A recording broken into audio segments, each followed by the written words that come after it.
Hello and welcome to Good Morning Lancaster. It's Wednesday of week 3 and we are back with more news and entertainment. Today we'll be discussing the latest news headlines and what is going on campus this week. We will later be joined by Zach Hughes, who's the Scan music editor, to discuss the latest issue of Scan. We will also be joined by Georgia Frimpong to talk about the opportunities to travel abroad with Lucy overseas. Stay tuned for Good Morning Lancaster.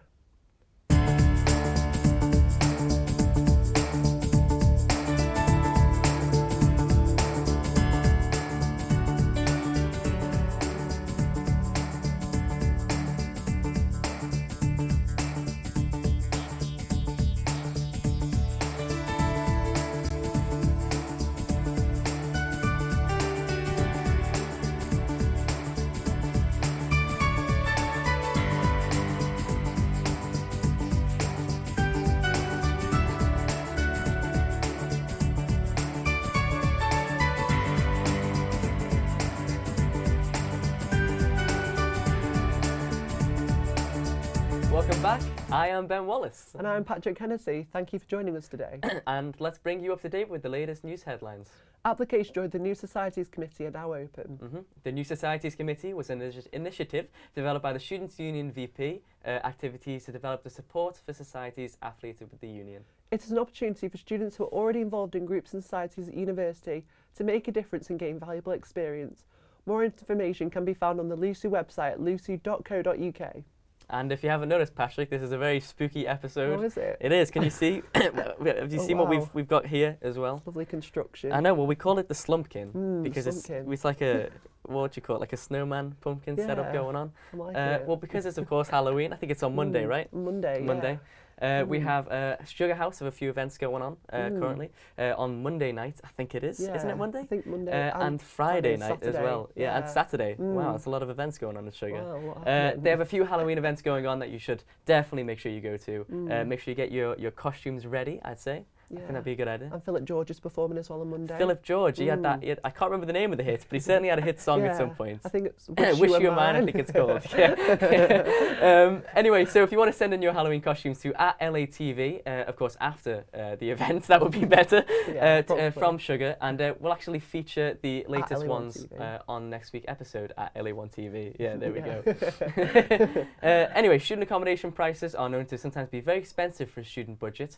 Each year there's a student accommodation conference along with the Student Accommodation Awards. This year, the student panel of judges refused to select a winner for the category of student experience. In a tweet by Jenny Killen, the student judge from Aberdeen University, she said how they wrote a letter to the organisers explaining why they did not select a winner for this category. In their letter, they explained how most entrants priced their cheapest room above the national average of £146 per week.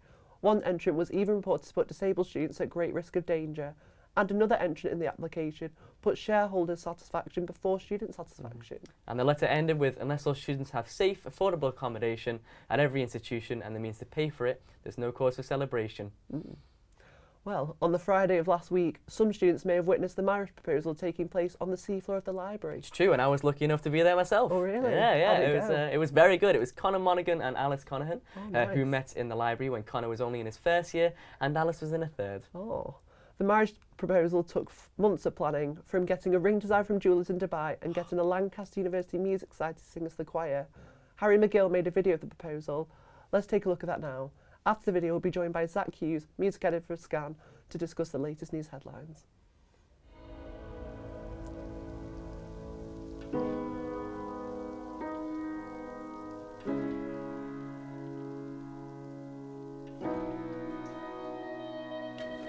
I'm going to propose to Alice in the library because we first met here. So It's a matter of now going to warn a few people that there might be a fair bit of noise for about 2 minutes and then possibly some crying, depending on who answers what. It might be me or her.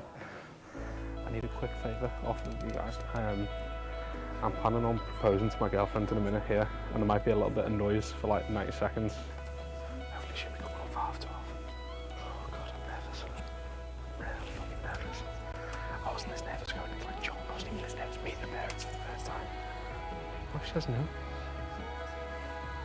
If she says no, we'll look her right up.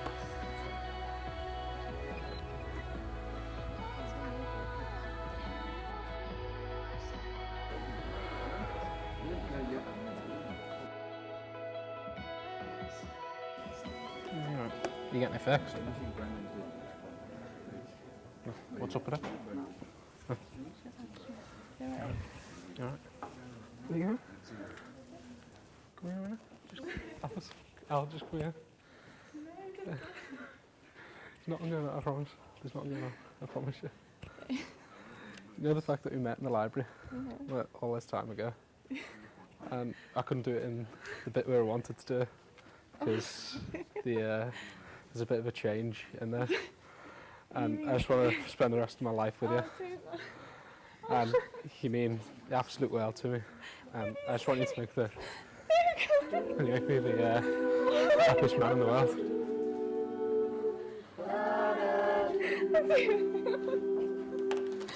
Please. Well, yeah. Oh my god.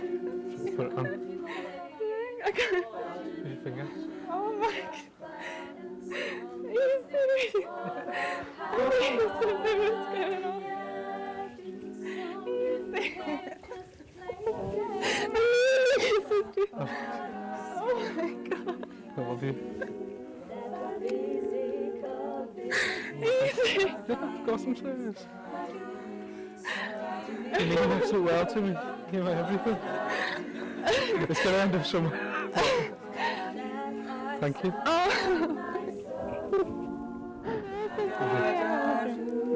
Love you. You're crazy. This is crazy. Love you.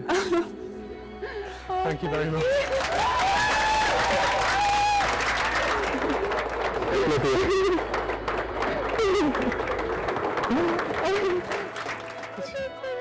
Yeah, it's for real.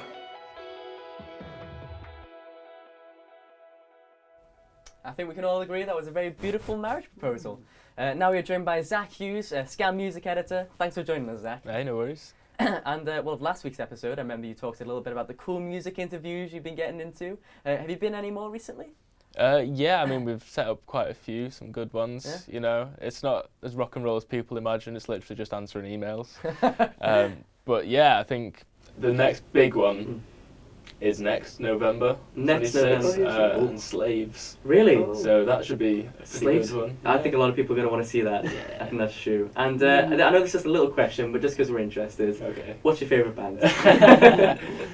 See, I don't know. I couldn't say on the spot a favourite You could band. say Slaves now that we've mentioned it. It would work well. I don't know. I'd have to go with a band of the week, maybe. Band of the week? Band of the week. I'd say band of the week are Suede. Suede. Oh, Yeah, okay, Suede, Suede. There we yeah. go. Good mention. Good shout out to Suede then. And what made you want to be a music editor for Scan? They asked me. Well, I was already head of music at Bailrig, and I was already doing some interviews and stuff for Scan, and writing them up. And then I don't think anybody applied, so someone asked me. Thousands of people, wasn't And, there? no, there was still a whole application process because they had a whole like sort of re-election thing where they needed people for editor roles. Yeah. So they asked me. I think a few other people applied as well, and it's quite a large application process. You know, because it's pretty strict. You've got to meet many deadlines, and you've got to be like good at grammar and all that sort of stuff. So they asked me, and I wanted to do it anyway in the first place, but I'd actually missed the deadline for applications. So this is kind of like a second Classic chance. Zach there. Classic Zach. So I thought I'll take it on, you know. Yeah, And be a music editor. Yeah, it's really good. It's good fun. Yeah. And is it going well so far, yeah? Yeah, I mean, you know, all my stuff has made it into the paper, which is good. Good start. You know, there's actually enough to fill the section, which is good. You know, I'm getting some more writers now, so it's taking the pressure off me. Yeah. I'm not having to get as many trains and coaches and Hopefully, stuff. as long as they actually meet the deadlines for applications, we'll be all right. Yeah. And what kind of things can we look forward to in the next issue of Scan? In the next issue of Scan, Is it obviously. Well, this issue of Scan, I think it came out on Monday, physically. And this issue of Scan, I actually got to talk to the old Guns N' Roses manager, Vicky Hamilton, and she was promoting her autobiography, Appetite for Dysfunction, because the first Guns N' Roses album is called Appetite for Destruction. And that was really good. It was at this really swanky Virgin Money Lounge in Manchester. There was loads of like music biz people there. We got free Pims and lobster. Wow. And she did like a whole talk and, you know, like about different sections of the book and her life. Yeah. And she was in the middle of it all on Sunset Strip, and she's been speeding down Sunset Strip with Lemmy for Motorhead, you know, and she's copped off with Bon Scott, who was the original AC/DC singer. There's a lot to read about then, right? Yeah, and she actually allowed Guns N' Roses to live in her apartment for a while. Ooh, we got a bit of scandal going on. So she's a very brave woman. Thinks she had a settee, not a couch. And it got so grubby and messy and dirty. You know, these are rock and roll stars in the 80s. Yeah. And it ended up being dubbed the crab couch. Wow. If you were to sleep or I won't want to touch it, I don't think. Yeah. I don't want to go near it. So, yeah, but then she was really nice. She was really funny. And, you know, I think this is like one of the first times she's been in the UK. Really? She did like a whole tour up and down the country, but she was really nice about it and actually took the time to talk to student media, which is good, yeah. Well, there we go. Then you got that to look forward to, I guess, on the latest issue of Scan. Came out on Monday. Do you know where they can get it up from? You can get it up in the library physically, Learning Zone. Other than that, you know, it's always online. And online there's always new stuff coming up, so we'll keep an eye out. Oh, brilliant. Yeah, there we go. Thanks a lot, Zach. All right, no worries, cheers. And here we go. Now, every year, LUSU Overseas offers students the opportunity to travel all around the world in partner campuses in China. We've got India, we've got Malaysia, and we've got Ghana. A lot of different places. And this September, some of our members went to Ghana. Let's take a look at one of the short clips from one of their days over there. And after the video, we'll be joined by Georgia Frimpong to discuss more about the opportunities with LUSU Overseas.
So, Georgia, what did you do? We're all finished now. I'm making my second one. Tell us what happened. So basically, I was the last one anyway. Yeah. And then I dropped it off. How do you feel to still be beading 5 hours later? I just feel like I'm really going to make something beautiful, like something that's unique. And, you know, that a lot of effort has gone into. How do you feel? I feel happy. Hey Georgia, thanks for joining us. No worries at all. Now, 3 years ago yesterday, the Lancaster University Ghana campus opened, and how did you enjoy your visit to Ghana? It was beautiful. One of the most beautiful experiences I've had. Oh, I actually went in 2013 with the FAS group when I was a student, and then I went again this year as a trip leader with Lucy. Oh, so nice. what kind of activities did the trip involve? Well, we have various type of activities. So we have kind of volunteering aspect of things, a community side of things. We also have an academic session where you get to learn, in a more academic sense, of course, about the culture, about the language, different things like that. We also have a government and politics aspect of things. So we got to meet the British High Commissioner, which was pretty cool experience. That's a good if I do say so myself. And then finally, we also have just general sightseeing. So you actually get to experience the country as well. Yeah. Nice. So how did you enjoy it then? I loved it. I mean, I'm very biased. I'm originally from Ghana, so Really? So I do love the country, but it was really cool for other people to be able to experience my country. Yeah. And I got to see things I wouldn't see as a normal tourist, Yeah. so that was pretty cool. Yeah, of course. So like, is there opportunity for more people to go, or sort of, do you know how much the trip sort of costs around? And Definitely. We do try and make them as accessible as possible. Of course, the trips do include food, accommodation, as well as all the other activities you will be involved in. Right, yeah. So we do try and make them accessible. They cost around £700 to £800 wow. for 2 to 3 weeks, wow. which is quite Yeah, a that reasonable is. price. But there is also the possibility to apply for financial support Yeah. if you need it. So we collaborate, for example, with Santander, the bank on campus, and they help to fund some of the trips. And then on top of that, you have to pay for your flights separately. Yes, So right. that's the But kind still of quite budget. reasonable, though, isn't Not too bad. Yeah. I reckon not too bad. It's something you'd have to pay with external agencies as well. So yeah. we do try and we understand the students. So it? Yeah. So when are usually those trips around? So they happen in the summer period, so students don't have to take time off studying or anything. Medicine students tend to have a bit of difficulties, but they are an anomaly. So, but Sorry, medicine normally, students. but they do happen between August and September. So some medical students can apply There as we go. well. But yeah, it happens from August to September, and we normally come back about 2-3 weeks before we come back to uni. So Right. that's the Yeah. time. Nice. So has there been sort of a specific activity that you say been your Yeah. favourite at all? Oh. Probably a few things No, to choose from. exactly. I was there for 2 weeks, so a lot of things happened. I'd say one of my favorite was we went to a place called Shy Hills. So we did a bit of climbing, and I'm not a very sporty person, so obviously I think it was just a big achievement for me to be able to climb up all those rocks, and the views from up there were absolutely incredible. Was it a big walk up there? Like? Not too bad. It was just quite a steep rock, and we literally had ropes to hold on to. So we were like, "Oh God!" Health and safety check, of course. Oh yeah, yeah. Safety is important. But at the same time, it was scary, and I'm scared of heights, so that also didn't help. But once we got up there, the views made it absolutely worth it. Now, so. what I want to ask is, was there a beautiful sunset there? Because I always have this imagination in my mind that you got this beautiful sunset in the background. So where we went in particular, we went during the day, so there was no sunset. Okay. But Sunrise, maybe. You try. Exactly. We did go to a beach for the weekend. We went to a beach resort, and we had like palm trees, drinking out from coconut, like actual coconuts, drinking coconut water from there, and then we got to see the Sounds sunset. tempting. I feel like I've got to So get that myself you should now. definitely sign up. Definitely. Yeah. It's So, incredible. how can students get involved then? Is it a simple? It's quite a simple application because the trips happen. Well, the next ones will be next year, of course, next summer. Yeah. So the applications don't start till the next term. So you will have to keep an eye out on the LUSU website. Right. But once you do that, we release the application. I want to say in second term, kind of the first couple of weeks. Yeah. Yeah. We do ask you to submit an application, but that's just to see what your interests are, Right. to understand your reasoning behind wanting to go on these trips, because they're not a holiday per se. It's more of a cultural learning experience, as well as obviously visiting amazing countries. So in You get that both, don't sense, you, you really? get exactly. So you say if you look out on the second term, sort of in the LUSU page, and there'll be Yes. updates on there. There'll about it. definitely be updates. Look on the Facebook page as well. Trust me, you will see us. Oh, lovely. You're They're around. happening, we're around, and you will definitely We'll see probably us. end up giving you a few reposts and things on Facebook too, so then everyone can That see would it. be brilliant. There Thank we you go. so much. Well, yeah, thanks a lot. Appreciate it. No Georgia. worries at all. Thanks for having And me. here now we have a look at what's going on campus this week. It's still me. Yes, so Snow Sports are putting on the third training and beginner session. They'll be meeting tomorrow outside George Fox at 5:45 p.m. There's a Just Play climbing session at 8 p.m. tomorrow, and a Just Play squash service on Friday at 5:20 specifically. Oh, very nice. And at LU Pole Fitness are doing a Halloween showcase on Sunday at 7 p.m. And following the Halloween theme, there'll be a showing of Ghostbusters on Friday, Saturday, and Sunday at 7:30. You could do all three if you wanted. couldn't you? Should be a lot of fun. And that'll be in Take Two Cinema. Yeah, and there's also a TBC Halloween edition this Friday, where there'll be events on at Bowland, Fylde, Pendle, Grisdale and Lonsdale Bar. Wow. That seems to be all for this week's updates and today's episode of Good Morning Lancaster. Thank you for joining us and have a great Halloween. Goodbye. Goodbye.